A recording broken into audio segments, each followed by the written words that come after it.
Tom, can you check my period app? I feel off and can't remember my last cycle. Lisa's voice drifted from the living room couch where she lay curled up, clutching her stomach. I set down my coffee and walked over, taking her phone. 23 years of marriage, 2 kids, and we'd weathered everything together. Or so I thought. Looking at her there, even in discomfort, she was still beautiful.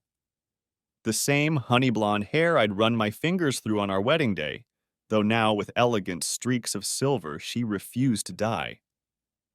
The same green eyes that had looked up at me with tears of joy when I proposed at her favorite restaurant, right after my residency ended. We'd been so young then. Me, fresh out of medical school with loans up to my eyeballs, but dreams bigger than Texas.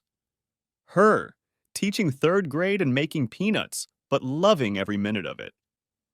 We'd lived in that tiny apartment near the hospital, eating ramen and dreaming of the future. When we have money, she used to say, curled against me on our second-hand couch. Let's never forget how happy we were with nothing. And we had been happy, deliriously so. Even when I worked 36-hour shifts and came home too exhausted to speak.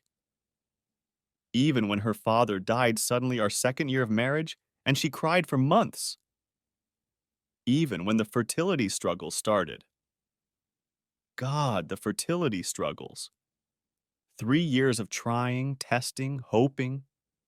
Temperature charts and ovulation kits and scheduled intimacy that felt anything but intimate. The first miscarriage nearly broke us. The second one did break us for a while. I still remember holding her on the bathroom floor, both of us sobbing for the future that wouldn't be. Then, miraculously, Sarah, our miracle baby, born during a snowstorm while I was stuck in surgery. I'd run through the hospital corridors in my scrubs, bursting into the delivery room just as my daughter took her first breath. Lisa's exhausted smile when she handed me our baby. I'd never seen anything more beautiful. 2 years later, Michael came along easier, as if Sarah had paved the way. Our family felt complete. We bought this house, the big colonial with the wraparound porch Lisa had driven past for years, dreaming. I'd surprised her with the keys on her birthday, watched her cry happy tears in the doorway. "What am I looking for exactly?" I asked, opening the Flow app she'd pointed to, shaking off the memories. Just when my last period was. Maybe it'll explain why I'm feeling so weird today. The interface was simple enough. A calendar view with various colored dots and symbols. Pink dots marked period days, green for ovulation, and purple hearts. My finger hovered over one. "What are the purple hearts?" I started to ask, but Lisa had dozed off, her face peaceful against the throw pillow. I clicked on one from last week. The screen changed to show details. March 15th. Intimate note. Morning plus afternoon. Incredible. My stomach lurched. March 15th. I'd been in Dallas at a medical conference. 3 days of seminars on new surgical procedures. I remembered calling Lisa that morning, telling her about the keynote speaker. "Miss you," she'd said. "Bed's too big without you." My hands trembled as I scrolled through the calendar. More purple hearts. So many purple hearts. March 16th. Intimate note. Better each time. March 17th. Intimate note. Quickie before work. I sank into the armchair across from her, my legs suddenly unable to support me. The phone felt like it weighed 100 pounds in my hand. "Stay calm, Tom. Think like a surgeon. Gather data first, diagnose later." But my mind kept racing back through our marriage. When had we started drifting? Was it when I made department chief and my hours got longer? When she went back for her master's degree and started working with new people? We'd had rough patches, sure. What marriage doesn't? The year I was sued for malpractice, a surgery that went perfectly, but the family sued anyway. Lisa had been my rock then, sitting through every deposition, holding my hand in court. When we won, she'd organized a huge celebration, invited all our friends. Or 5 years ago, when her mother was diagnosed with Alzheimer's. I'd rearranged my entire surgical schedule to help with care, driving her mother to appointments, researching facilities. Lisa had cried in my arms so many nights, grateful for my support. "You're my anchor," she'd whispered. "I don't know what I'd do without you." When had I stopped being her anchor and started being what? An obstacle? An absence to work around? I scrolled back a month. February had Purple Hearts too, all clustered around my Chicago trip for the hospital board meeting. January showed the same pattern. Purple Hearts during my visit to Mom in Florida after her hip surgery. 6 months. I forced myself to go back 6 months, screenshotting everything with mechanical precision. Every single business trip, every overnight call at the hospital, every family emergency, marked with purple hearts and star ratings like some twisted Yelp review of infidelity. April 20th, intimate note. Needed this today. Best stress relief. April 20th. Dad's heart attack. I'd spent 18 hours in the cardiac ICU, praying he'd make it through surgery. Lisa had said she couldn't come because someone needed to stay with the kids. I'd understood. Supported her decision. While I held my father's hand, wondering if I'd ever hear his voice again, my wife was giving someone 5 stars. The bile rose in my throat. I stood carefully, phone still in hand, and made my way to my home office. Each step felt surreal, like walking through water. I closed the door and pulled out my laptop. One by one, I forwarded the screenshots to my email, then to my cloud storage, then to a new folder labeled simply Evidence. My phone buzzed. James Crawford, my lawyer and golf buddy. "You free for 18 holes this afternoon?" I stared at his message, then typed, "Emergency. Come to my house, now. Use the back door. Everything okay?" No. Bring your lawyer brain, not your golf clubs. While waiting for James, I continued documenting. The app was remarkably detailed. Not just dates and ratings, but duration, notes, even mood tracking afterward. Lisa had turned her affair into a comprehensive database. May 5th, intimate note, emotional day. He knew just what I needed. May 5th. Uncle Robert's funeral, my mother's brother, the man who taught me to fish, to tie a tie, to be honorable. I'd delivered the eulogy while Lisa sat in the pew, apparently planning her next 5-star encounter. The back door opened quietly. James's face appeared in my office doorway, concern etched in every line. "Tom, what's going on?" I turned the laptop toward him, watched his expression change from confusion to shock to professional calculation as he scrolled through the evidence. "Jesus Christ," he whispered. "She documented everything?" Every single time. My voice sounded foreign to my own ears. Flat. Clinical. 47 times in 6 months. All while I was gone. All rated. James sat down heavily. "In 20 years of divorce law, I've never seen anything this comprehensive. She basically built your case for you. I want to send her a text. Let her know I know." "Can you?" "I'll witness everything. Do it." I picked up my phone, fingers steady now. Surgeon's hands that had saved lives, now typing words that would end a marriage. "Your period app is very detailed. Who's getting 5 stars?" I attached one screenshot. April 20th. Dad's near-death day. Sent. The read receipt appeared immediately. Lisa's status went from active to typing again. My phone rang within seconds. Speaker, James advised. I'm witnessing. Tom, where are you? What are you talking about? Lisa's voice was high, panicked. I'm in my office with my lawyer. You're on speaker. Want to explain the 5-star ratings while I was at my father's bedside? Silence. Then, barely audible. What lawyer? Hi, Lisa, James said calmly. James Crawford here. I'm looking at your activity log. Very thorough record keeping. Tom, please, let me explain. Explain what? The ice in my voice surprised even me. Morning plus lunch? Better each time? Star ratings like you're reviewing a restaurant? It's not. Those are. Those are what, Lisa? Workout notes? Because last I checked, you haven't been to the gym since January. Though, apparently, you've been getting plenty of exercise.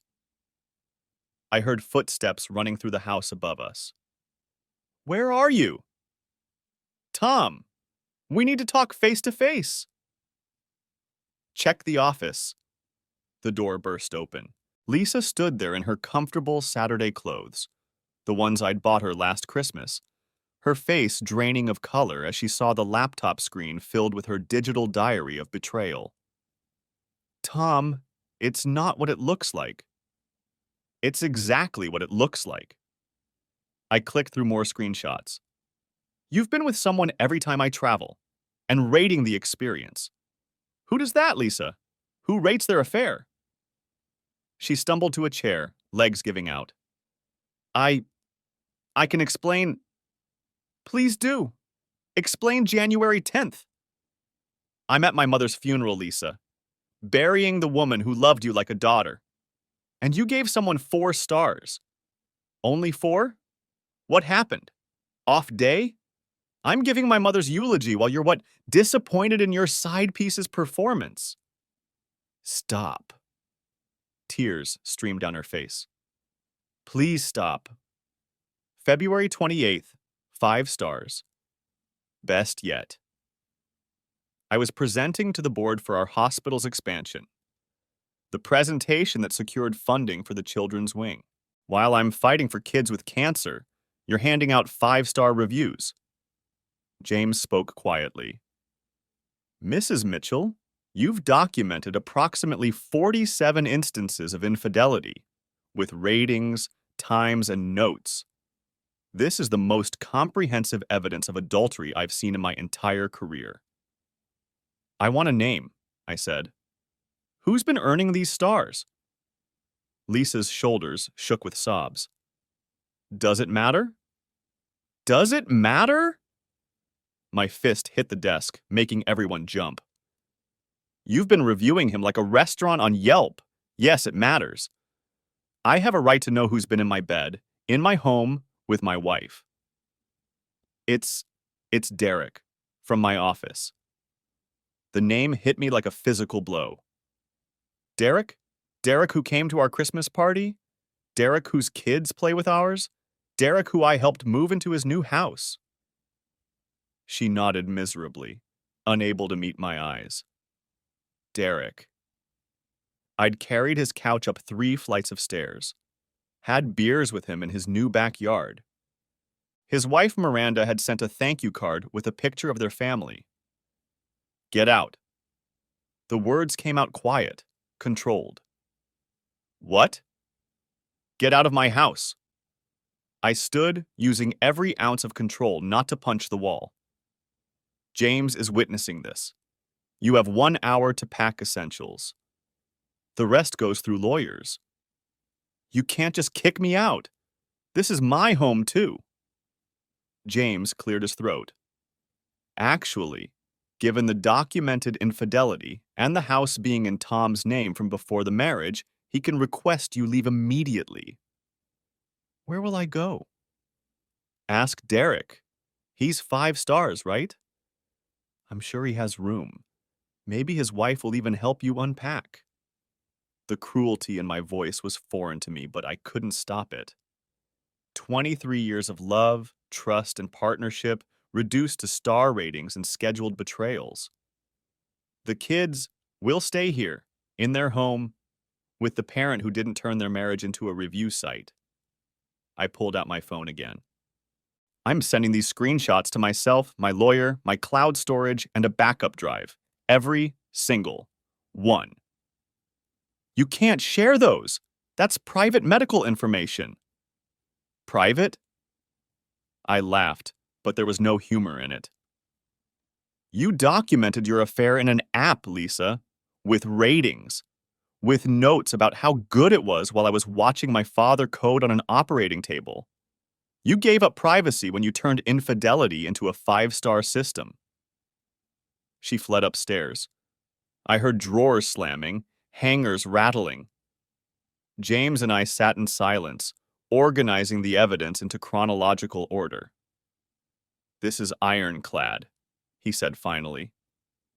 No judge will side with her after seeing this. The premeditation, the planning, the complete disregard for the marriage. She rated her affair, I said, still struggling to process it. Who does that, James? Who gives star ratings to cheating? Someone who never expected to get caught. The app probably felt safe, private. Her own little secret diary. An hour later, Lisa dragged 2 suitcases down the stairs. Her face was blotchy, makeup streaked, but I felt nothing.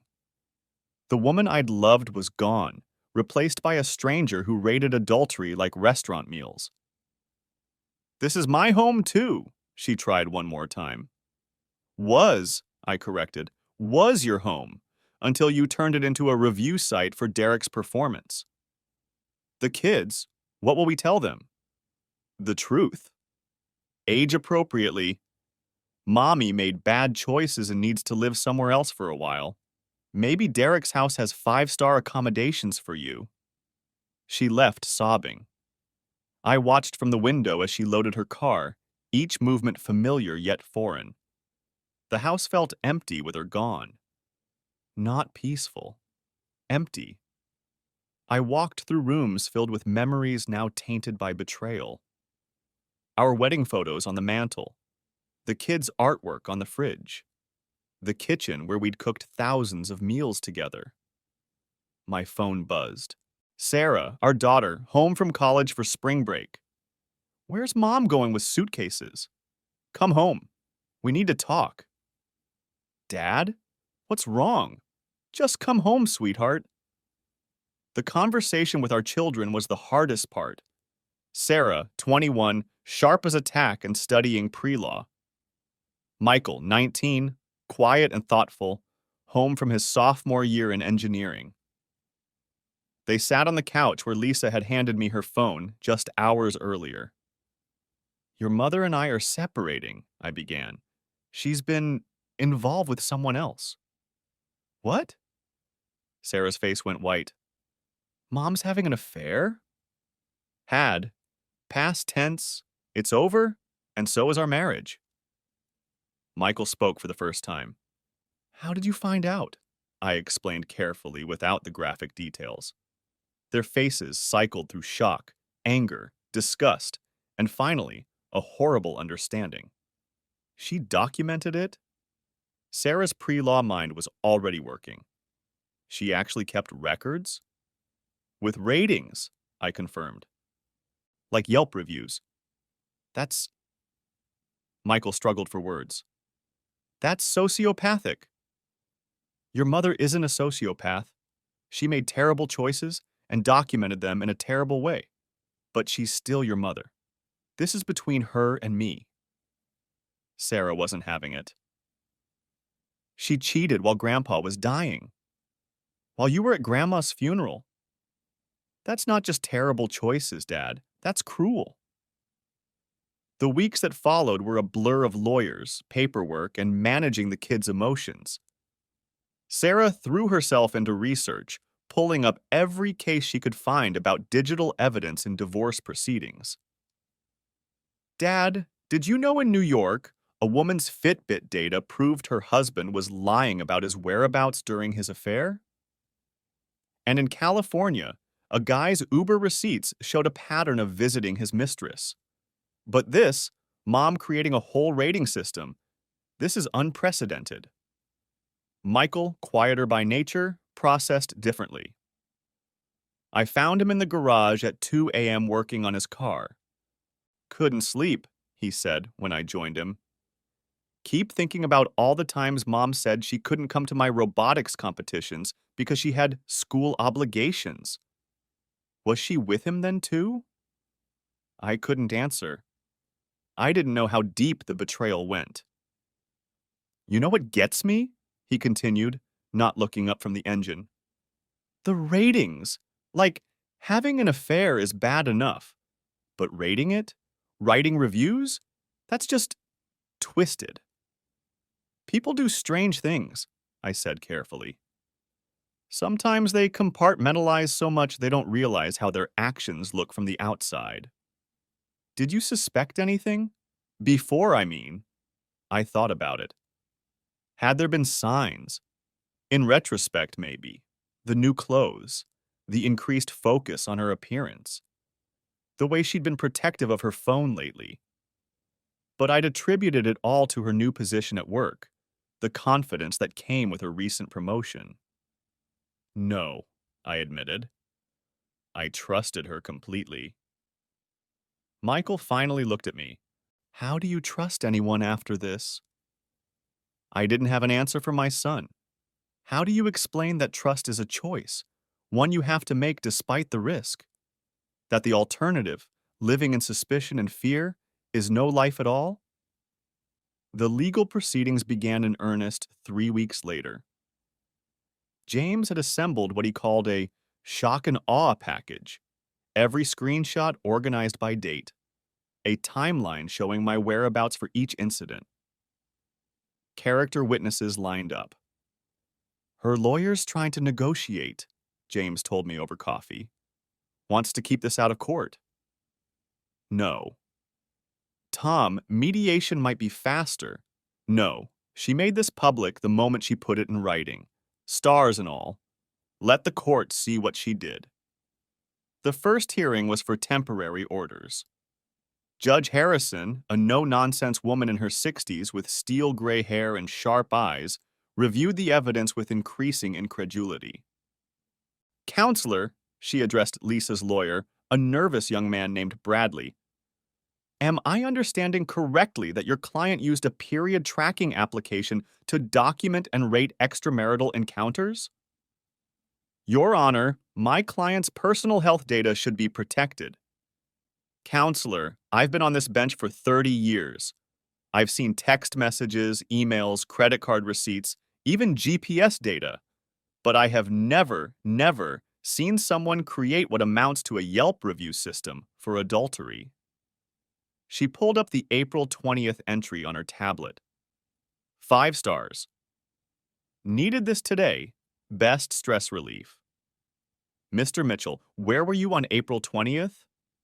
Riverside Methodist Hospital, Your Honor. ICU. My father had a massive heart attack. He was in surgery for 6 hours. We weren't sure he'd make it. The judge's face hardened. And Mrs. Mitchell, where were you? Lisa, in a conservative black suit I'd never seen before, whispered something to her lawyer. My client was at home with the children, Bradley said. With the children. The judge's voice could have frozen fire. Was Derek Harrison, I assume that's our 5-star recipient, also with the children? No, Your Honor. So the children were where exactly while their mother was earning these ratings? More whispered conference. At school and aftercare, Your Honor? I see. So while Mr. Mitchell watched his father fight for his life, Mrs. Mitchell arranged childcare in order to conduct and subsequently rate an extramarital encounter. Is that accurate? Lisa's "Yes, Your Honor" was barely audible. The temporary orders were swift and harsh. I retained the house in primary custody. Lisa got supervised visitation pending the final hearing. Supervised? Lisa's lawyer protested. My client isn't a danger to the children. No, Judge Harrison agreed. but she's shown spectacular judgment failures. Until I see a psychological evaluation and proof she's addressed whatever led to this behavior, visits will be supervised. Next case. Outside the courthouse, Lisa tried to approach me. James stepped between us. Tom, please. 2 minutes. Anything you need to say goes through lawyers, James said firmly. I'm sorry, she called over his shoulder. I'm so sorry. I don't know why I did it. The ratings, I mean. It was like it wasn't real if I didn't record it. I stopped walking, turned back. Not real? My father almost died, Lisa. That was real. My mother's funeral was real. Our children are real. Our marriage was real. The only fake thing here was you. The kids struggled with the new reality in different ways. Sarah channeled her anger into her studies, writing a thesis proposal titled Digital Footprints in Divorce: How Technology Changed Marital Law. She interviewed divorce lawyers, judges, even IT specialists. Did you know, she told me one evening, that 92% of divorce cases now involve some form of digital evidence? But yours is being taught in law schools already. Professor Martinez called it the Mitchell precedent. Great. My failed marriage is a teaching moment. Dad. She sat beside me, the same serious expression she'd had since childhood when working through a problem. It's not about your failed marriage. It's about accountability. Mom thought technology would hide her secrets. Instead, it exposed them. That's important. Michael's reaction worried me more. He withdrew, spent hours coding, building apps. One night, I found him beta testing something on his laptop. What's this? Trust Tracker, he said. It aggregates data from multiple sources: credit cards, phone location, app usage, and flags suspicious patterns. All with consent, of course. Both partners have to opt in. Michael, I know what you're going to say. That I can't build an app to fix trust. But Dad, if people are going to cheat, at least their partners should know. No one should have to find out like you did. The final divorce hearing came 6 months after discovery.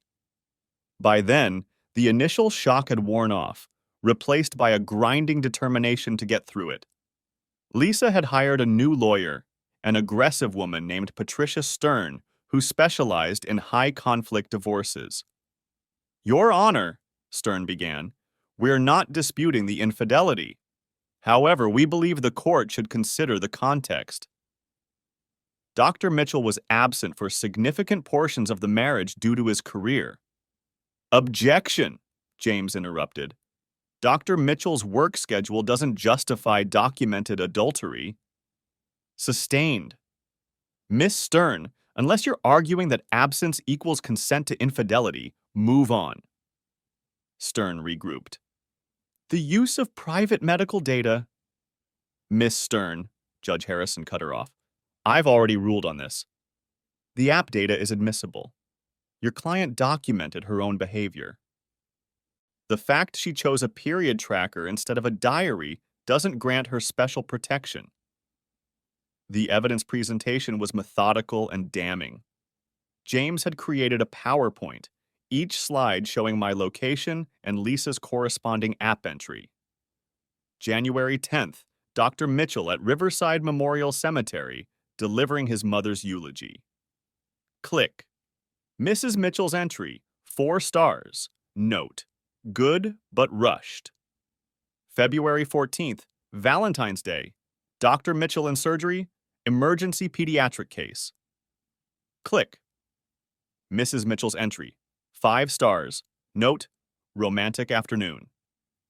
March 2nd, Dr. Mitchell at a medical conference presenting on innovative cardiac techniques.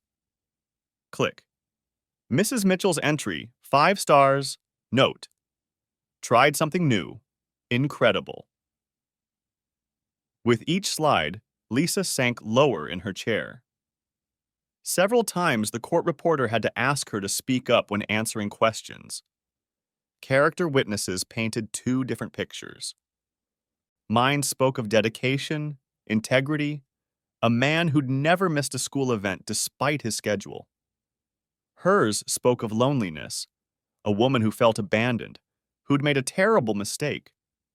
Then Derek's wife took the stand. Miranda Harrison was composed, articulate, and devastating. I found out the same day Dr. Mitchell did. Derek had been deleting texts, but he forgot about his tablet. Everything synced. Their conversations about meeting times, about being careful, about ratings. Ratings? Judge Harrison, no relation despite the name, leaned forward. They had a system. She'd rate encounters in her app. He'd respond with emojis and texts. 5 stars got 5 fire emojis. It was like a game to them. Lisa's lawyer tried to object, but the judge allowed it. It speaks to pattern and intent. Miranda continued. The worst part was finding out about April 20th. My father-in-law, Derek's father, had just been diagnosed with cancer. While I was comforting my children about their grandfather, my husband was earning 5 stars from Mrs. Mitchell. The financial testimony was equally damaging. Forensic accounting revealed Lisa had opened separate credit cards, used for hotel rooms, dinners, gifts, all while I paid the household bills. So Dr. Mitchell was essentially financing the affair? The judge asked. Indirectly, yes, the accountant confirmed. By covering all marital expenses, he freed up Mrs. Mitchell's income for other activities. Lisa's psychological evaluation was perhaps the most revealing. Dr. Jennifer Park, a court-appointed psychologist, testified about her sessions with Lisa. There's a disconnect, Dr. Park explained. Mrs. Mitchell seems to view the physical acts separately from the emotional betrayal. The rating system appears to be a coping mechanism. By gamifying the affair, she could avoid confronting its reality. Is she fit to parent? The judge asked. With therapy and supervision, yes, but she needs to address the compartmentalization that allowed this behavior. When it came time for Lisa to testify, her lawyer tried to paint a picture of a neglected wife driven to desperation. How many nights was Dr. Mitchell absent in 2023? I don't know exactly. Many. And how did that make you feel? Lonely, abandoned, like a single parent. But James's cross-examination was surgical. Mrs. Mitchell, on January 10th, where was your husband? At his mother's funeral. Did you feel abandoned when he was burying his mother? No, On April 20th, where was Dr. Mitchell? At the hospital with his father. Did you feel abandoned when he was watching his father fight for his life? That's different. Is it? You gave Derek Harrison 5 stars that day. Was that because you felt abandoned, or because you saw an opportunity? Lisa broke down crying. I don't know why I did it.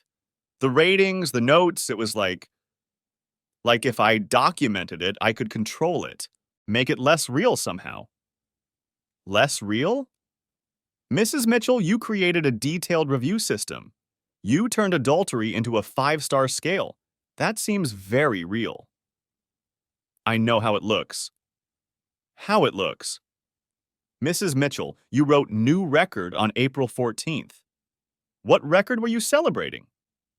I don't remember. James pulled up the entry.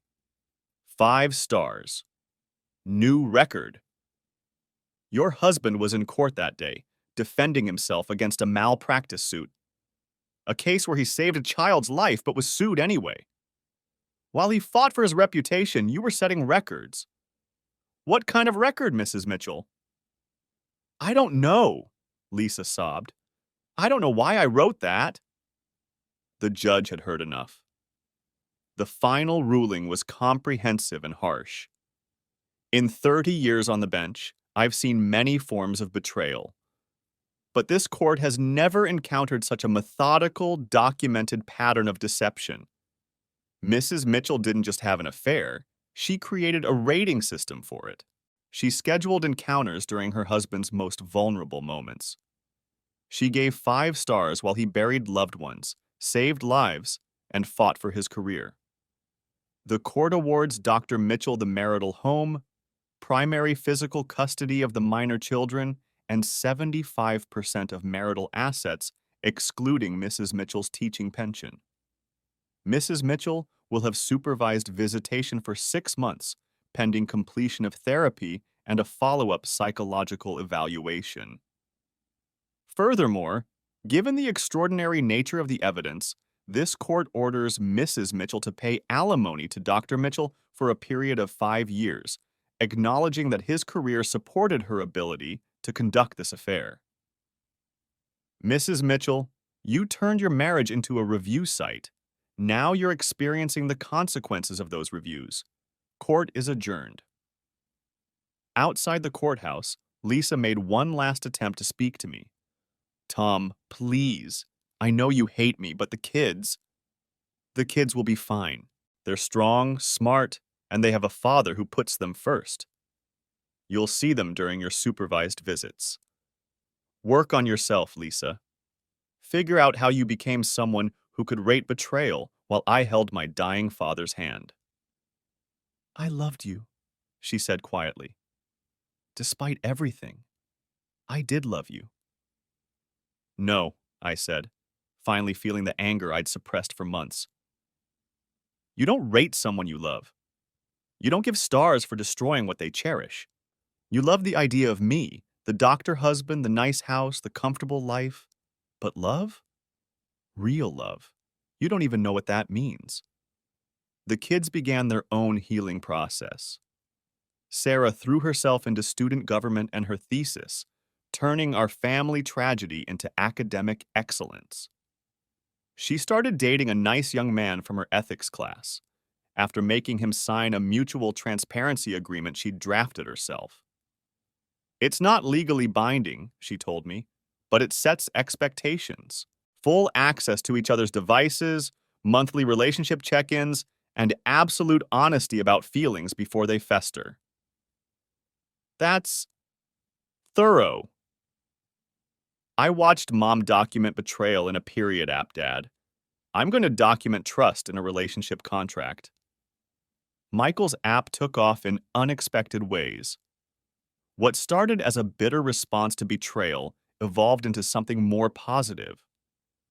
Trust Tracker became less about catching cheaters and more about promoting transparency. Couples used it to share locations, expenses, and schedules openly. It's not about spying, he explained to a tech reporter. It's about choosing to be open. My mom hid everything. This helps couples hide nothing. As for me, the first year was about survival.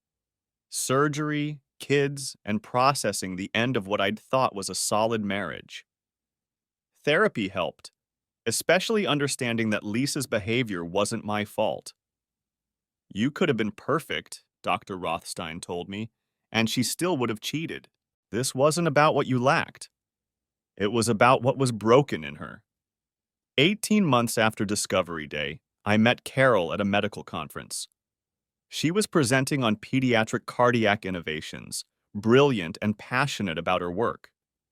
We bonded over shared experiences.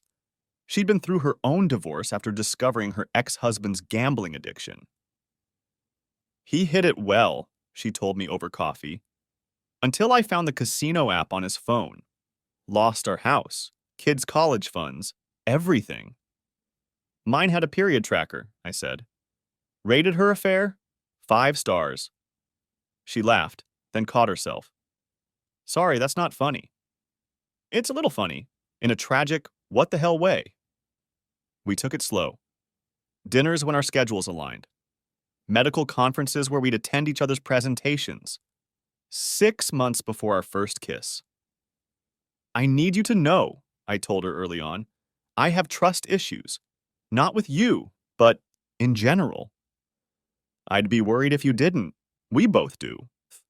That's why we're going to be extra careful with each other's hearts. The kids liked her immediately. Sarah appreciated Carol's directness, her willingness to discuss boundaries openly. Michael was impressed by her tech savviness. She actually understood his app and suggested improvements. 2 years post-divorce, life had found a new rhythm. The kids were thriving. Sarah in law school, Michael selling his app to a major tech company. Lisa completed her therapy and progressed to unsupervised visitation, though the kids remained distant. She tries, Sarah told me after a particularly awkward dinner with her mother. But every time I look at her, I think about those ratings. About Dad holding Grandpa's hand while she was, you know, she's still your mother. I know. And I'm working on forgiving her. But Dad, she rated it. Who does that? The story went viral after someone leaked the court documents. #5-star divorce trended for weeks. Think pieces analyzed the intersection of technology and infidelity. Reddit threads dissected every aspect. My favorite response was a tweet that said, "Imagine destroying your marriage and rating it like DoorDash delivery." Derek arrived on time, was hot, 5 stars, would definitely order again. I even left my own review on the App Store. Great app! Helped me track my wife's affair with incredible accuracy. The note's feature and star ratings provided excellent evidence for my divorce lawyer. 5 stars. The review went viral too. Comments poured in. King behavior. The way I would have launched her phone into the sun. Not the period tracker becoming the affair tracker. Bet Derek doesn't feel so 5-star now. 3 years later, at Sarah's law school graduation, I watched my daughter receive her JD with honors. Her thesis on digital evidence in family law had been published in 2 journals. She'd already been hired by a top firm specializing in high-tech divorces. "None of this would have happened without you, Dad," she said, hugging me after the ceremony. What do you mean? I found my calling because of what we went through. I'm going to help other people navigate the intersection of technology and betrayal. Make sure no one else gets blindsided by a 5-star rating system. Lisa attended the graduation, sitting several rows back with her sister. She'd lost weight, aged considerably.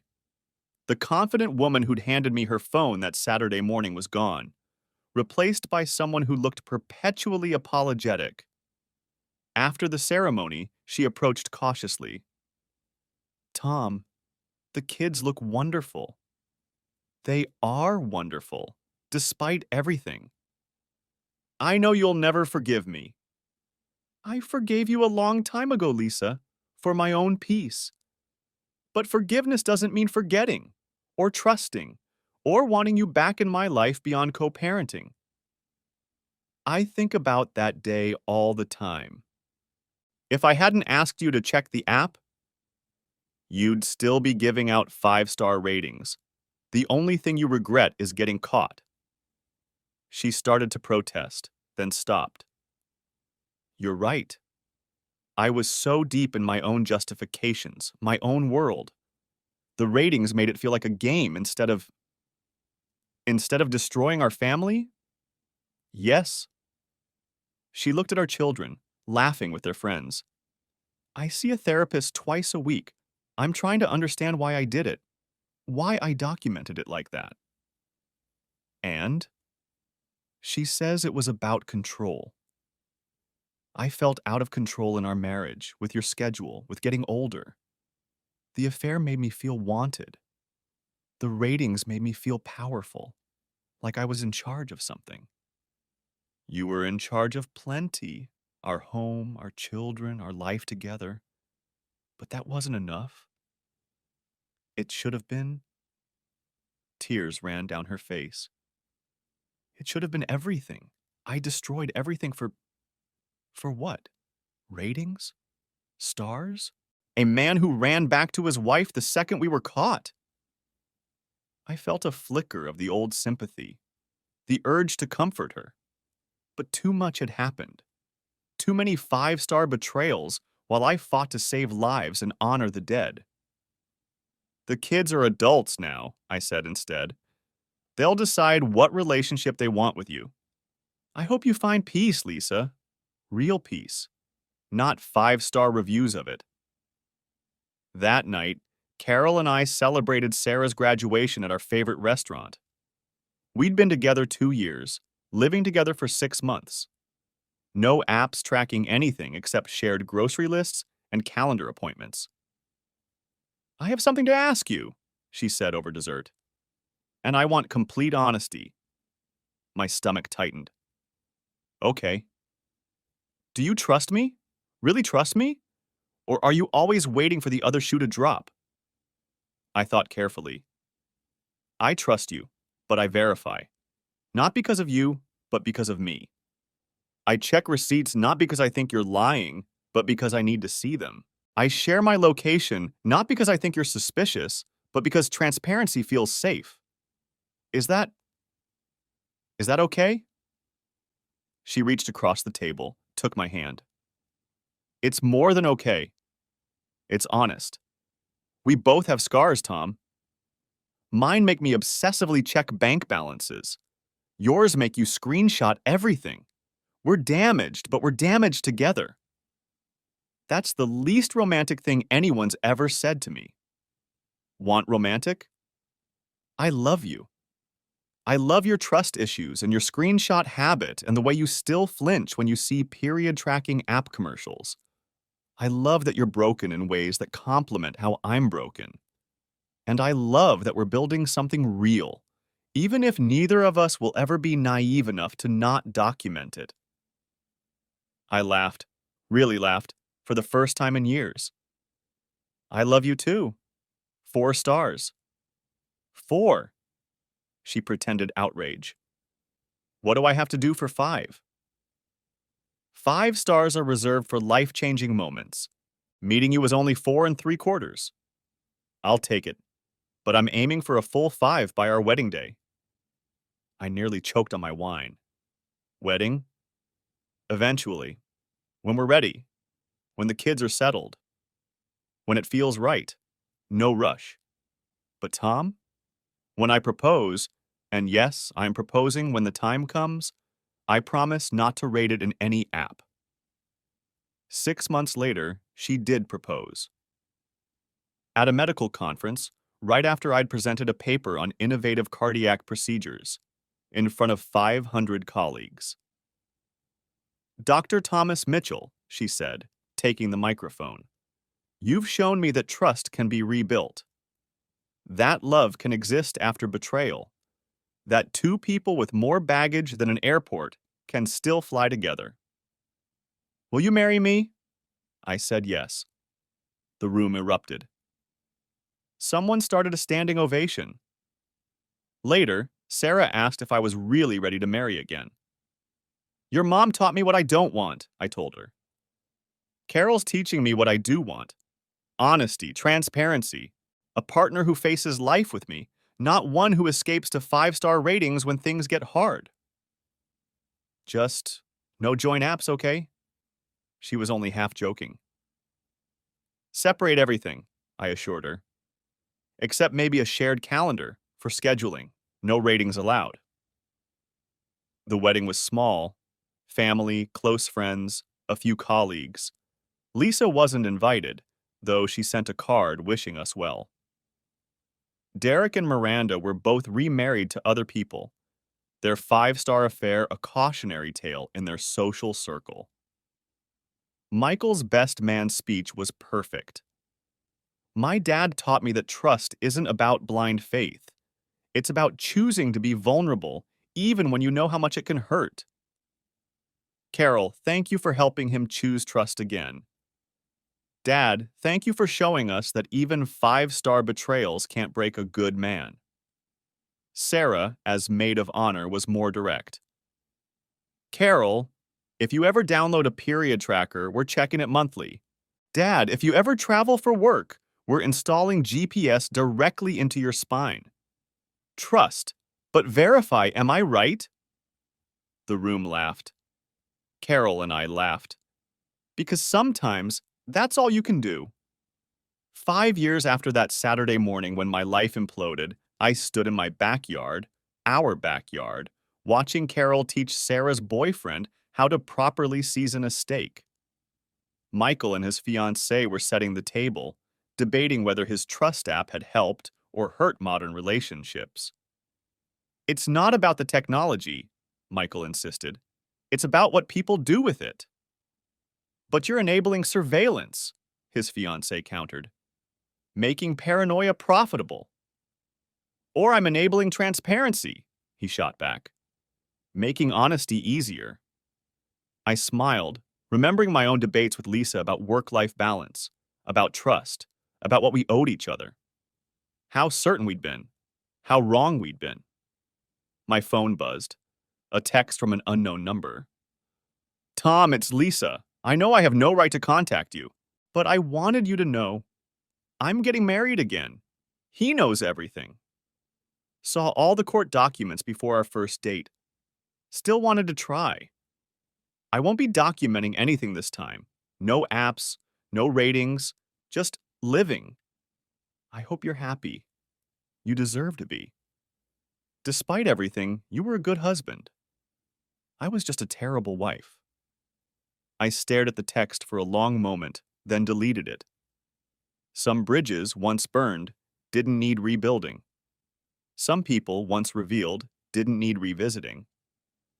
Everything okay? Carol appeared beside me, sliding her arm around my waist. Everything's perfect, I said, meaning it. Absolutely 5-star perfect. She laughed. Am I ever living that down? Never.